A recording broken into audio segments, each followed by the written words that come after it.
اے لوگو، تمہارے اوپر ایک بڑا بزرگ مہینہ سایہ فگن ہوا ہے۔ یہ بڑی برکت والا مہینہ ہے۔ یہ وہ مہینہ ہے جس کی ایک رات ایسی ہے جو 1000 مہینوں سے افضل ہے۔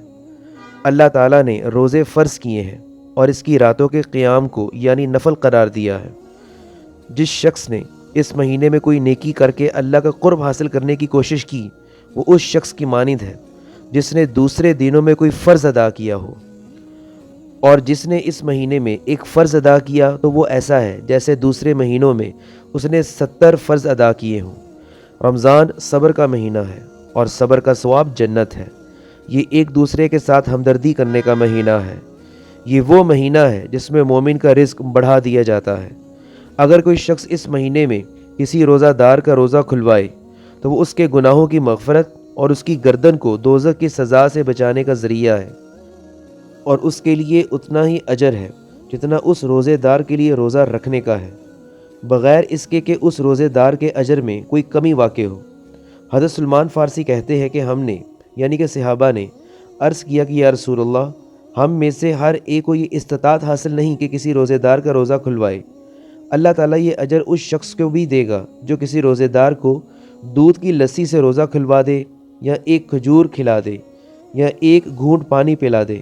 اور جو شخص کسی روزے دار کو پیٹ بھر کر کھانا کھلا دے تو اللہ تعالیٰ اس کو میرے حوض سے پانی پلائے گا۔ اس حوض سے پانی پی کر پھر اسے پیاس محسوس نہ ہوگی، یہاں تک کہ وہ جنت میں داخل ہو جائے گا۔ یہ وہ مہینہ ہے جس کے آغاز میں رحمت ہے، وسط میں مغفرت ہے، اور آخرت میں دوزخ سے رہائی ہے۔ جس نے رمضان کے زمانے میں اپنے غلام سے ہلکی خدمت لی، اللہ تعالیٰ اسے بخش دے گا اور اس کو دوزخ سے آزاد کر دے گا۔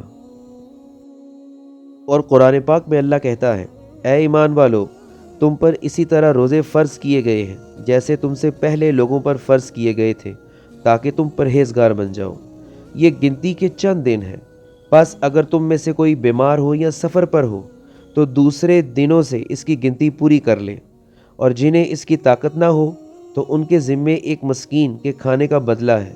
پھر جو کوئی اپنی خوشی سے زیادہ نیکی کرے تو وہ اس کے لیے بہتر ہے، اور تمہارا روزہ رکھ لینا تمہارے لیے بہتر ہے اگر تمہیں سمجھ ہو۔ رمضان کا مہینہ تو وہ ہے جس میں قرآن اتارا گیا ہے، جو لوگوں کے لیے ہدایت ہے، اور جس میں رہنمائی کرنے اور حق و باطل میں امتیاز کرنے والی واضح نشانیاں موجود ہیں۔